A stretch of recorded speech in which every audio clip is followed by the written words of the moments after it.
નમસ્કાર મિત્રો, આજે આપણે બનાવીશું કાબુલી ચણાનું શાક. એની માટે રાત્રે મેં કાબુલી ચણા 1 વાટકી પલાળી દીધા હતા અને સવારે એને બાફી લીધા હતા.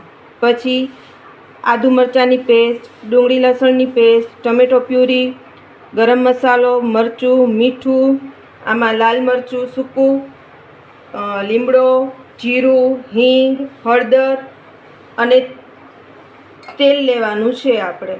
તો સર્વપ્રથમ આપણે ગેસ ચાલુ કરીશું.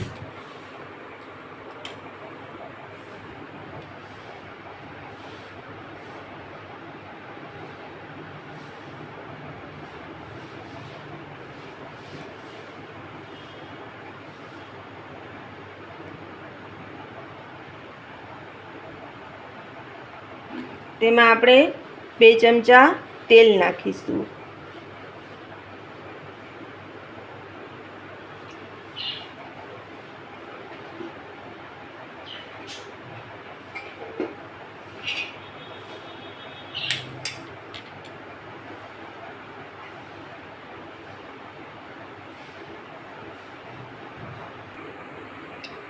તેલ ગરમ થઈ જાય એટલે તેમાં લાલ સૂકું મરચું નાખીશું, લીમડાના પાન નાખીશું,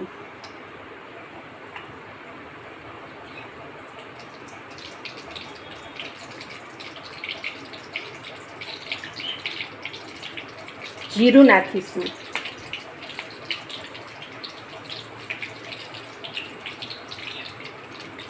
જીરું થઈ જાય એટલે હિંગ નાખીશું.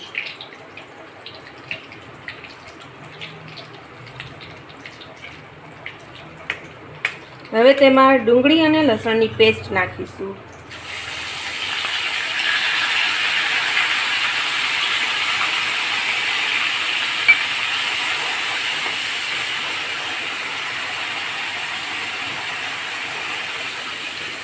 તેને ધીમા તાપ ઉપર ચડવા દઈશું અને ગુલાબી રંગની થાય ત્યાં સુધી એને સાતળશું.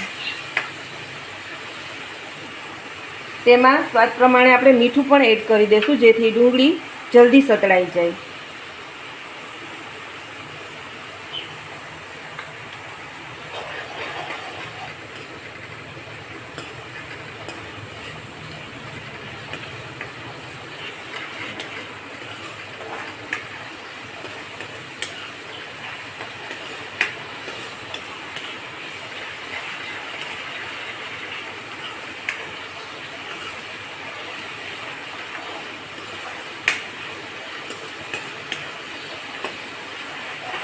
તમે જોઈ શકો છો ડુંગળીનો કલર બદલાઈ રહ્યો છે.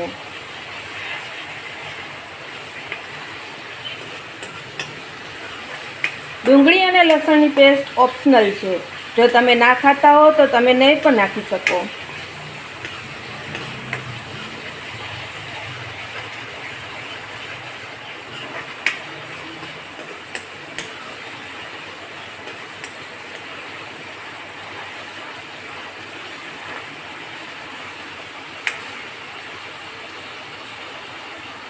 તેલ છૂટું પડે ત્યાં લગી આપણે એને સાતળશું. એટલે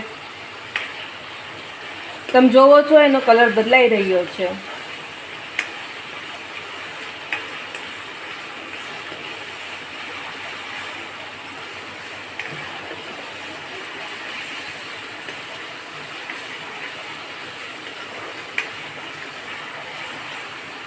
હવે તેમાં આપણે ટમેટો પ્યુરી નાખીશું. આ મેં અત્યારે 1 ટમેટાની પ્યુરી લીધી છે. હવે તેને સાતળશું.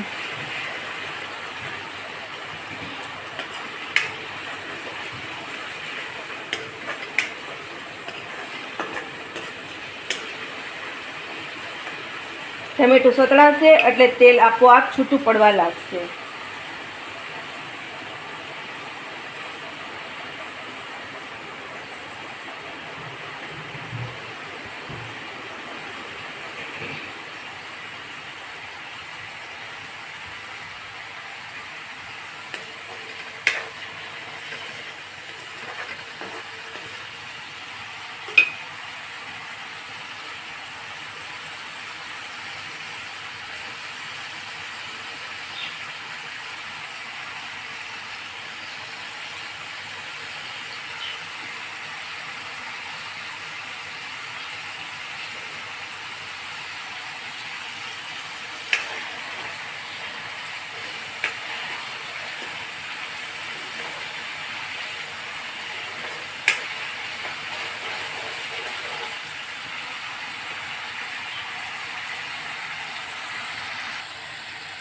તમે જોઈ શકો છો ટમેટું અને ડુંગળી અને લસણની પેસ્ટ સરખી સતળાઈ ગઈ છે.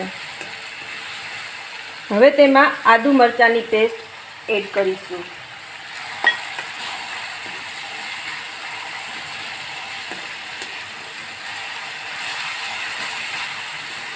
એને થોડીવાર થવા દઈશું.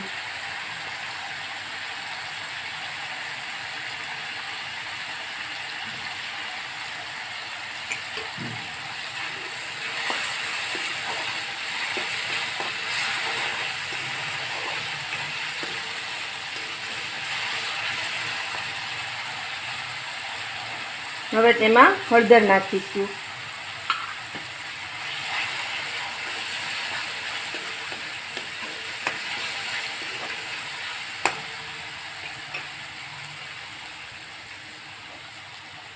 હવે લાલ મરચું પાવડર તમે કેટલું તીખું ખાવ છો એ પ્રમાણે હું 2 ચમચી નાખું છું.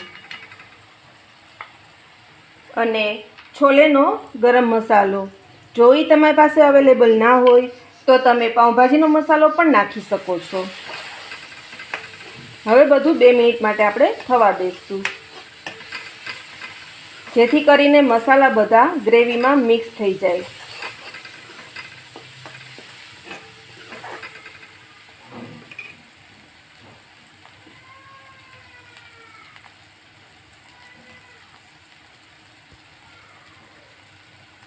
તમે જોઈ રહ્યા છો આમાં તેલ છૂટું પડવા લાગ્યું છે, એટલે કે આપણી ગ્રેવી તૈયાર થઈ ગઈ છે. હવે આમાં આપણે બાફેલા ચણા છે તે ઉમેરશું.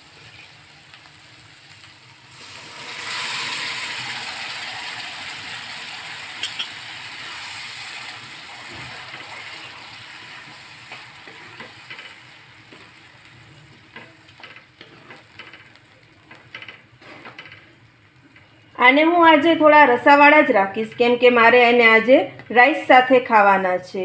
જો તમારે રાઈસ સાથે ન ખાવાના હોય અને તમારે સૂકા રાખવા હોય તો તમે સૂકા પણ રાખી શકો છો. હવે આને 2 મિનિટ માટે આપણે થવા દઈશું.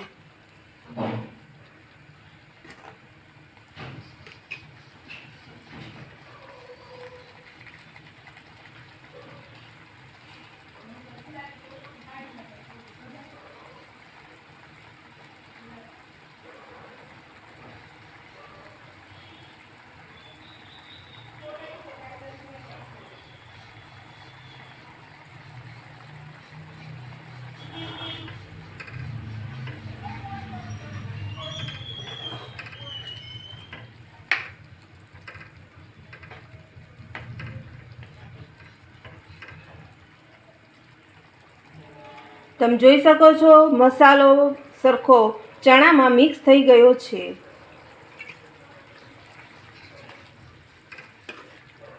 ખૂબ જ સરસ સુગંધ આવી રહી છે.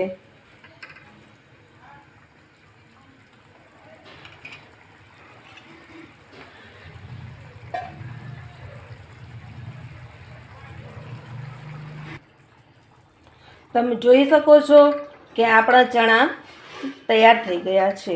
હવે આપણે તેને સર્વિંગ બાઉલમાં કાઢી લઈશું.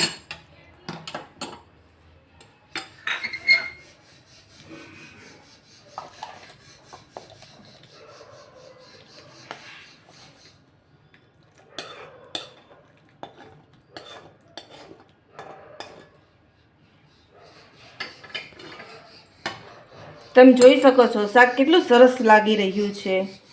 હવે તેની ઉપર આપણે કોથમીર ભભરાવીશું.